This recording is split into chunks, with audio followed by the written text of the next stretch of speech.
Hey Fan Day Nation, welcome to another episode of Courtside Vision where we talk about all things basketball, whether it's NCAA, NBA, and also the WNBA. I'm your host Jalen, and I'm here with FDN Insiders. Got two today, JC and Andy. JC, Andy, how you guys doing today?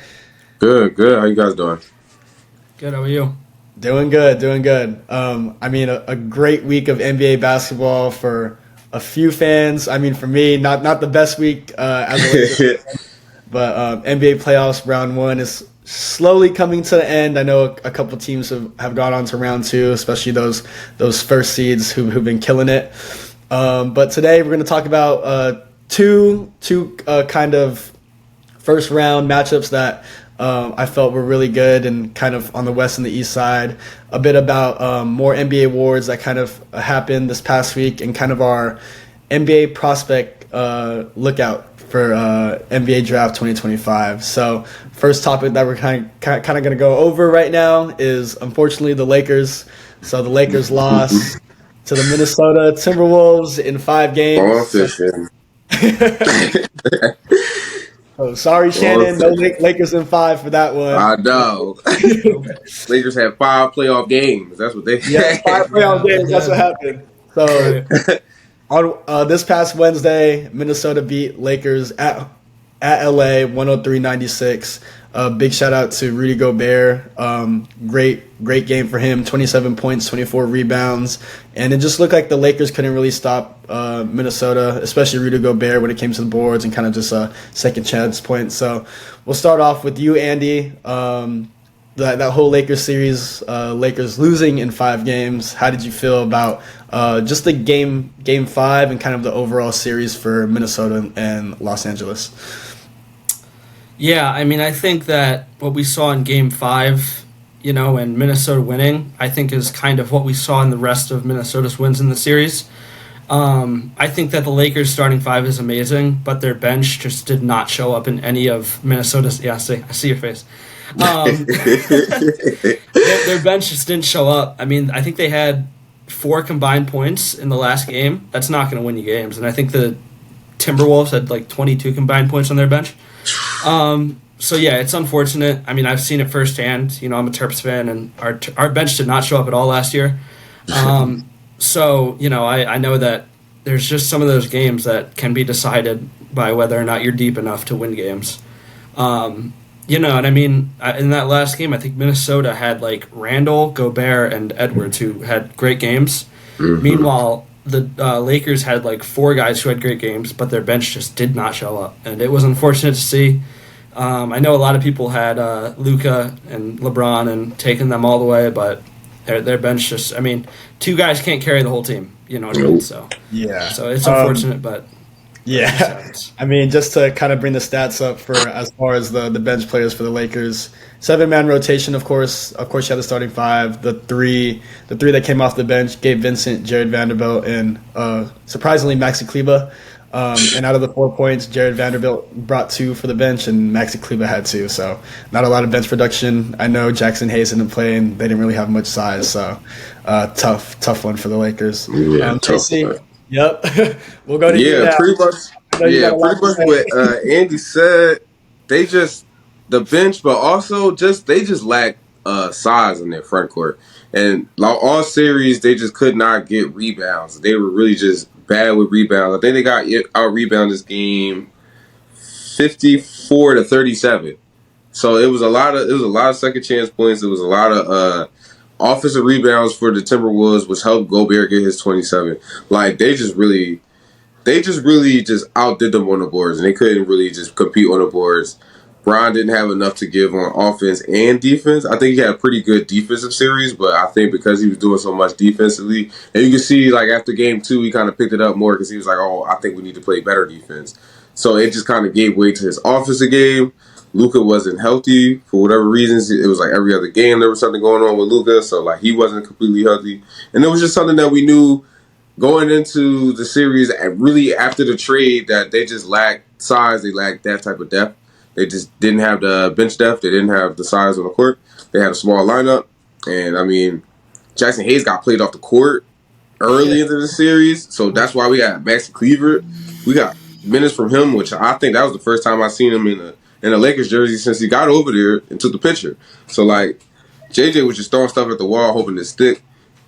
It's kind of rough. I feel kind of bad for JJ because this was like his first playoff experience. One, it was short. Yeah. Two, I'll be like, he just didn't have the personnel, and I think he's big on personnel. So like, you know, in his whole media career, he just talks about personnel, how much he loves the Celtics because they had personnel. And you just could tell they lack personnel, they lack depth, and you know, Brown was old, so it was a rough one. It was definitely a rough one.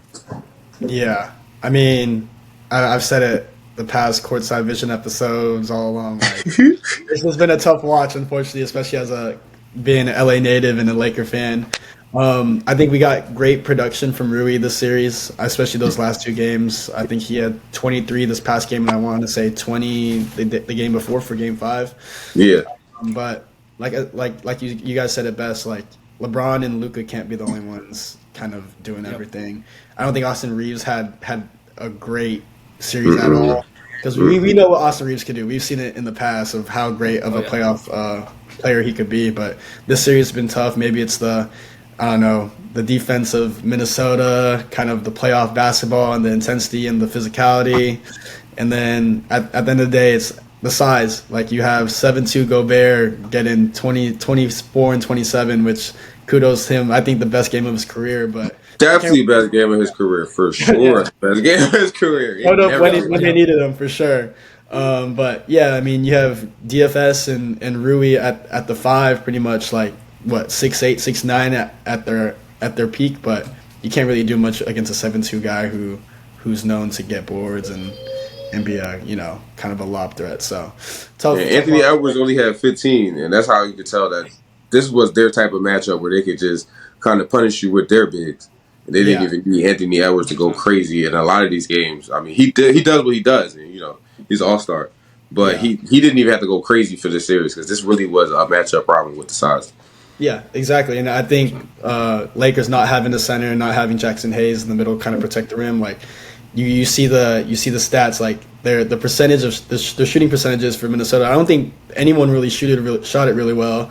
Like you said, no, they didn't. Edwards had 15 points, but when you don't have a big man, that's where kind of Gobert kind of comes in. And at the same time, everyone else is kind of getting easy layups, getting to the basket with these, or just getting to the foul line. So I think Lakers got a bit of things and kind of guys that kind of got to pick up to be contenders. I think we definitely need a big next year, a bit more defensive wings and stuff. Yeah, so excited to see what the Lakers bring. Unfortunately, a first-round exit again for the Lakers and LeBron, but hopefully next year they can come out kind of stronger, and especially with Luka now going to have a full season with them next year. I think kind of the chemistry and kind of the actions and the sets that they kind of want to run, and kind of just the fluidity of the game with everyone, I think it'll be a lot better. But speaking of another good matchup, another good win that I saw yesterday. So it was Knicks Detroit for Game 6 in Detroit. Clutch Player of the Year for a reason. Jalen Brunson, right. Winner. 116-113 New York Knicks. We'll start with you, JC. If you watched the game, kind of your thoughts during the game and that crazy ending at the end with Brunson kind of sealing the deal for them. Brunson was kind of going crazy the whole quarter. Like, the whole fourth quarter, they was down. I think it might have been down like 7, like something like 10-7 in the fourth. And then he starts coming back and making some crazy, like every bucket he made that quarter was kind of like a crazy bucket. Like, so him hitting the last one, I kind of wasn't surprised. I still was surprised. I wasn't too surprised. I just watched him hit like 5 tough buckets, like a couple layups underneath the rim that probably shouldn't have went in, and then some of those shots that could have went in. They were able to make tough shots at the right time, and that's why they won this series. That's exactly why they won this series. And then Detroit not being able to get the playoff at the end, you could just tell they're not ready yet. If you're doing stuff like that in the first round, you don't really deserve to be in the second round, sadly, you know. Yeah. So next year maybe they could do something. And they didn't win. I don't think they won one playoff game at home. So that kind of sucks for the fans. I kind of wanted to. We're at New York. Yep, both. Yeah, it was all at New York. So yeah, they just not ready. And New York, there are some tough shots that they made. But I'm interested to see how they move forward because I felt like they offense stalled out a lot of the times throughout this series. So I want to see how they go moving forward because they're going to have to play Boston. So Yeah. We'll see how that works out for them. But what you guys think of the game? Go ahead, Andy. Yeah, I mean, I think, anytime you have Jalen Brunson on your team, I feel like you're going to put yourself in a pretty good spot to win. I mean, he has shown time and time again to just be able to do things that people did not think could be done. Right. And so I think it's really a lot of it's a credit to him and just what he's able to do, what he's able to contribute to the game, and just how great of a player he is. Yep. I mean, I gotta agree. Like his fourth quarter, Brunson, insane. I mean, clutch player. Clutch player of the year for a reason with the 40 ball to kind of seal Right. in Detroit. I mean, it's looking good. I mean, New York he's a star, but yeah, like in the fourth quarter, just like when he had the ball, whenever I was watching and he had the ball like in his possession, like I'm like, okay, like this is gonna be a bucket, like for sure. And then kudos to Asar Thompson. I think he's an amazing player. He's gonna be something special. Yep. Just like kind of the defense that he was kind of bringing to Brunson, like and stuff. And he's a defensive player, him and his brother, right. But like just the way that Brunson was able to kind of get to his spots, get open. I know we talked about this before. Like he gets to his spots, he gets open, and like he makes buckets timely when they need one. And that's the reason why he's clutch player of the year. And that last bucket, creating that much space for him to get a wide open. I know that was tough. Yeah, I was just like, oh. And then once that ball went out of his hand, I was like, oh, that's going in for sure. So that was tough. Yeah, they should have ran that type of action more often in the game. I don't know why they didn't run that more often in the game. Yeah, I mean, but it worked when it needed to work. Knicks right. ended up in the W, winning in 6, but it's going to be a tough matchup for them against Boston for sure. So I'm intrigued for that next matchup in the second round. I think out of all the second round matchups that could potentially happen, I think Knicks Boston is going to be the one I'm really eyeing for because I think they're two really great teams, but we'll see. I mean, Boston. Yeah, tough games. They're going to be tough games. They may the series may not be close, but the games themselves will be close. That's how I feel about the series. They may be over at 5, but I think each game is going to be a hard fought game, especially when they're in the Garden. They're both the Garden, especially when they're in the Madison Square Garden. It's going to be rocking in both Gardens for sure. Yeah, exactly. Yeah, Absolutely. Yeah. It's an old school matchup right here. Yeah. So, anyways, speaking of winning big and big time shots, want to give a quick shout out to Nico Stones because real ones know it's not just about winning on the court; it's about winning with style too. From bold rings to sleek chains, there's something for every vibe. So, tap the link in the description to explore the full collection of Nico Stones.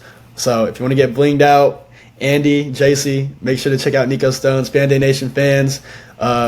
Shout out to Nico Stones. Get your jewelry there and get iced out for any occasion, It's summertime. It's just you just wear t-shirts, so you need a little accessories sometimes. Go get your accessories. You make your fit look cool. Wife beater, anything. You gotta have the chain. You gotta have the earrings and stuff. Got you. So moving on to our next segment, kind of the NBA awards that kind of was given out this past week. We'll start off with one that I was really excited and was really looking forward to. I think kind of the race throughout the whole year kind of went from another person to another person. So there's a lot of nominees that I felt could win this Rookie of the Year. So NBA Rookie of the Year, Stephon Castle, 2025 Rookie of the Year. We'll start with you, JC, this time. How do you feel about Stephon Castle winning, and did you feel like he deserved the Rookie of the Year this year? Yeah, did you call it too on that episode that we did together? I think we both said he was Rookie of the Year. I think we both said he was Rookie. Yeah, Stephon Castle was mine at that time, and he got it for. Yeah, we'll see what happened. Yeah, so pretty much what we said. He had a great year, and he did a good job on NBA All-Star Weekend of showcasing his skills as well. That's something that's a little extra that you could throw on as a rookie to showcase his skill. And I think he did a good job of kind of helping that team kind of gel together with Chris Paul coming over there, giving them veteran leadership, and Stephon Castle kind of giving them that attack on the perimeter that they need, and just a great slasher. Something that really pairs well with Wemby doing everything.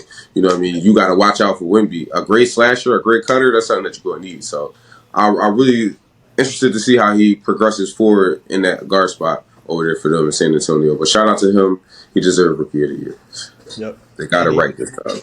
Exactly. Andy, Stephon Castle, NBA Rookie of the Year for 2025. How did you feel about him winning that? Felt great. Felt like he deserved it. I mean, you look at him and you compare him to the other finalists. I feel like he is undoubtedly the best candidate. Rookie went to UConn. I felt like I watched a lot of UConn last year or 2 seasons ago maybe. And I mean, you saw it back then. You felt like he was one of the more NBA ready prospects, and he was a guy that was going to make a big impact in the NBA, and he certainly did that this year. So good for him. He deserves it. Yep. So just going to give out the nominees besides Stephon Castle. So the other nominees for Rookie of the Year was Jalen Wells from the Grizzlies, and of course Zachary Ricochet out of the Hawks. I think those two had really decent years as well. Put up, I think, good rookie numbers. I think all three of them did.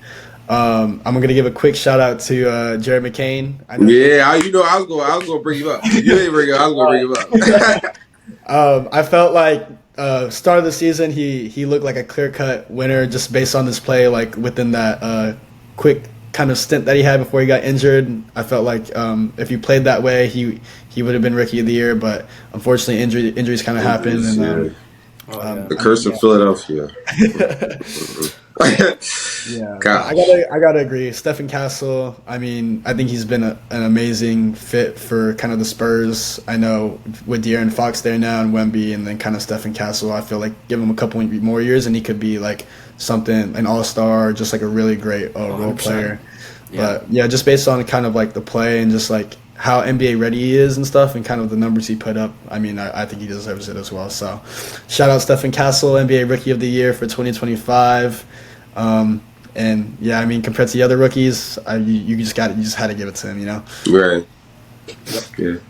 So the other NBA award that was given out this past week is NBA Most Improved Player. So the three nominees for the NBA Most Improved Player for 2025 was Dyson Daniels, Ivica Zubac, and Cade Cunningham. And of course, we all know the winner of that one for this year was Dyson Daniels. I'll start this one off. I think Dyson Daniels really made a big leap. I know when he was with the Pelicans, like it was. I feel like Pelicans just have a curse whenever someone plays with them. Yeah, like, yeah. Especially with kind of the depth that they had, like at his position with like Trey Murphy and all them. I mean, he didn't really have the shine and kind of like the minutes to really showcase who he is. But I think just kind of the defensive player that he was and kind of the role player he become and kind of helped out for the Hawks and Trae Young over there. I'm not mad that he's most improved player. I definitely think like, yeah, I could see why he deserves it. But mine that I kind of chose, I thought Ivica Zubac was sensational for the Clippers.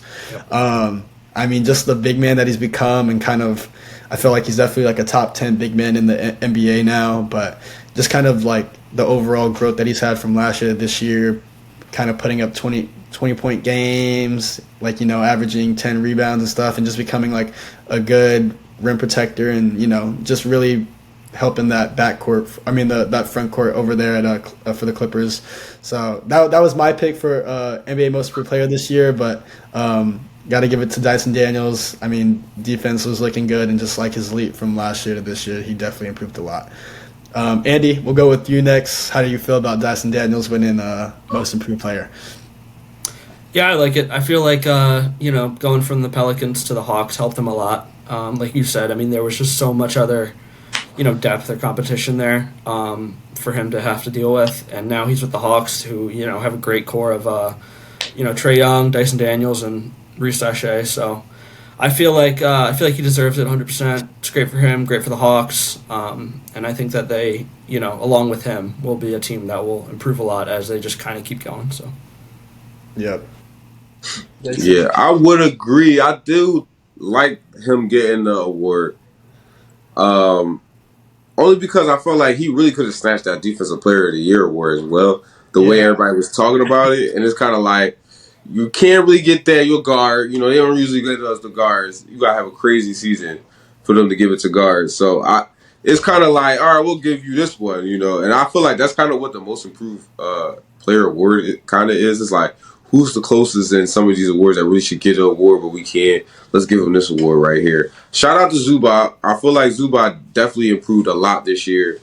But compared to Dyson Daniels, I feel like his improvement came a lot off of James Harden and just the way they run their offense. So he just got like a better opportunity, especially with Kawhi going down. They had a better opportunity. But I still give him a lot of credit because without Kawhi, we all thought that the Clippers were really going to struggle throughout this season, and they didn't really struggle throughout this season. They really stayed afloat for Kawhi to come back and do exactly what they did, get right to the playoffs, and see Kawhi play the best playoff basketball we've seen play in a while. So I do feel like Dyson Daniels should have won this award just because of how good he was on defense, just how close he was, and how much people was talking about him for the Defensive Player of the Year, and something like that to go from the Pelicans to almost being Defensive Player of the Year for the Hawks.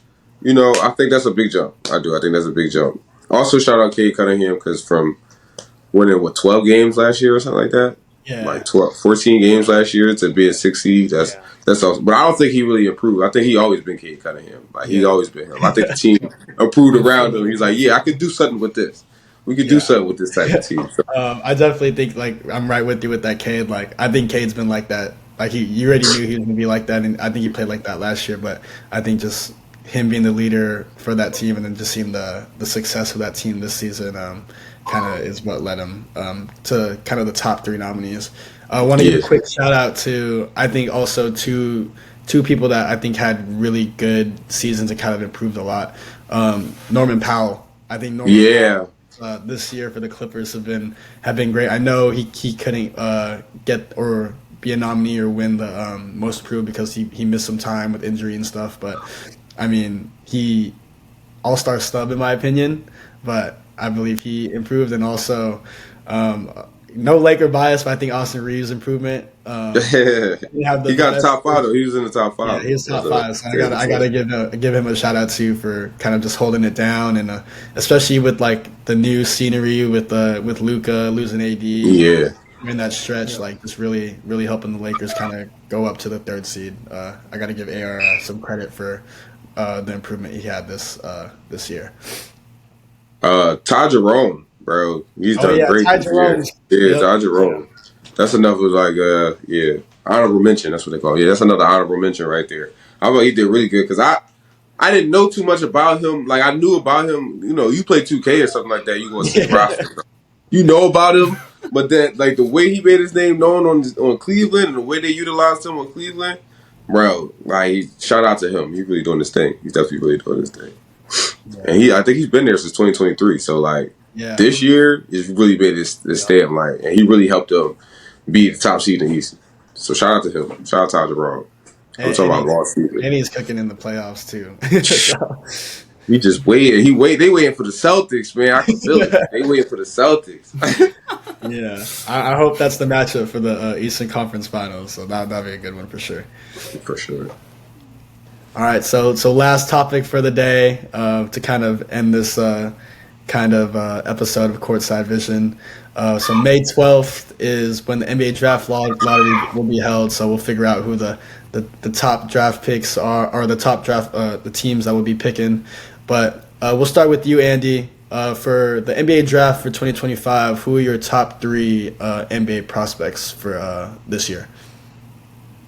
So, as a Maryland fan, it pains me to say this because we used to be in the ACC, and so we always hate Duke. It's just how it is. But I would say Cooper Flagg is the number 1 guy. I mean, there's nobody better. He's generational talent. I mean, you watch him. There's not much to say. Number 2, from Rutgers, I got Dylan Harper. I watched him as a Maryland fan. We played him in the Big Ten, and he was an amazing player. It was him and Ace Bailey just trying to carry that team as much as they could. And I watched him, I think it was against USC in the Big Ten championship, and he was amazing. I mean, he took over that game. So I really like him. And then 3rd, again, another Duke guy. I got Concanopoulos. I feel like he stepped up amazingly when Cooper Flagg went down with that injury in the ACC tournament, and I really respect him for that because a lot of people thought when Flagg went down, that Duke might slow down, and they didn't really slow down a whole lot, even with Concanopoulos coming in. Also, Canopoulos is, one of the better three-point shooters in this draft. So when you're a good 3-point shooter, you have a lot of value, especially in today's NBA. Yeah. Concanupple. I like it. I mean, Yeah, right. Yeah, I wasn't expecting that one either. I wasn't expecting that one too, but I mean, Concanupple, I think could be a great player in the NBA, and I mean, his season at Duke was spectacular, and I think he definitely is like a top lottery pick and all that. Yep. So, JC, how about you? NBA draft coming up, and then the NBA draft lottery coming up May 12th. Who are your top 3 NBA draft prospects for? So NBA definitely number 1, Cooper Flag. Like you said, a generational talent, generational type talent. He's definitely going to be NBA ready. He definitely could translate to the NBA like right away. I don't think you're just like shooting up straight to playoffs if you didn't make the playoffs, but like he's going to get you there, and if you get another piece, he's going to get you there. If he was already like, Eventually. like if he was already like if he was already like the Sixers or somebody like that, who like could go to the playoffs, you can or play in kind of like how we were. You can go right into the playoff spot, no problem with somebody like Cooper Flag. Like he really could change a team like that. And then for number 2, I really got Ace Bailey, who I thought Andy was going to say something about it. I thought he was going to say Ace Bailey, but I actually got Ace Bailey. I like his mid-range game. Actually, I like his shooting ability. And I just like how he goes to the rim. I like his slashing ability. I like how he goes to the rim. And then Dylan Harper. Dylan Harper's a bucket, and he's a great shooter. So those are 3 I like right there. Those are 3 I like right there. As far as translating directly to the NBA. Yep. What about you? I got Cooper Flag definitely number 1. So I think Cooper Flag, like you said, is NBA ready, and I think he has like the most talent for sure. I think number 2 is definitely Dylan Harper. Kind of his play at Rutgers. I know he's a bit of a smaller guard, but kind of just the way he plays, it's so silky smooth, and I think he can make an impact. And then number 3, I got to go with Ace Bailey, I think also. I know Rutgers didn't make the tournament, but those 2 together, they play really well. And I think Ace Bailey has the size. I know he's a little bit on the skinnier side, but I believe he has the game and kind of the attributes to really help him, become a bucket in the NBA in the future, and also, kind of help a team right when he gets drafted. So those are my top 3. Cooper Flag definitely, I think, is for sure has to be number 1. So Yep. hopefully it's not like no shitter Sanders thing where like he gets dropped or anything. But he'll for sure be a number 1. We'll see. So yeah, I want to know who we go to, man. Maybe the Sixers trade up there. I don't know. I'm hoping for the I Sixers. was going to say, you're going to have to get that top pick if you want him, because he's not falling past that top. Yeah, he's not falling. No, he's not falling. I just hope the Sixers trade Embiid, bro. Just trade him. Just get rid of him. My stepbrother's a Sixers fan. Might have a thing to say about that. I'm just saying. My stepbrother, he's a Sixers. He's an Eagles, Sixers, and Phillies fan, and he loves Embiid. Loves Embiid. But does he love Embiid knees? Is the real question. I don't know. Because those are fellas every time. I would like I don't think he's watched much Sixers basketball this year, honestly. Yeah, you can. It's been terrible. It's nothing to watch. It wasn't really nothing to watch. He didn't miss anything. Like the Wizards were expected to be bad. For you guys, and they are more entertaining too than seeing the Sixers. Like at least you see some funny stuff when you watch them. Like Jordan Poole might flip out of nowhere. The middle of the court. Like whoa. Yeah. But yeah, I'm interested to see who get that number 1. I do want to see who get that number 1. Who trade? Because I feel like it's going to be some trade offers for that number 1. So I want to see if a trade actually happens, like a blockbuster trade for people to move up. I think it's going to be one of them type of drafts where people trade in the drafts and different people move around. Well, May 12th, we'll figure out the draft order because the draft lottery is May 12th, and we'll see from there. But just to kind of see who the top 3 teams are based on kind of this NBA mock draft from NBA.com. They have Washington Wizards with the number 1 pick, Utah Jazz for the number 2, and Portland Trailblazers getting the number 3. So, I mean, you never know who's going to get number 1, but those are kind of their top 3 teams that are going to get the top 3 picks. Yeah, the Wizards need some help. We did. All those teams need some help, For sure. And I only became a Wizards fan because I was like, I need a sport to get me from baseball to football. Because right now the baseball, like, I need something. Yeah. Baseball, summertime baseball is a little rough. Yeah. It's going to start picking up. It's going to start picking up soon, though. Yeah, definitely. Well, Fan Day Nation, thank you guys again for tuning in to another episode of Courtside Vision. Big shout out to Andy and JC for hopping on and sharing their insights about the NBA and also kind of their prospects from the NCAA going into the NBA draft. Tune in next time. More NBA playoff stuff definitely coming out soon. WNBA starting soon, so be on the lookout for that as well. And we'll see you guys next time. Peace.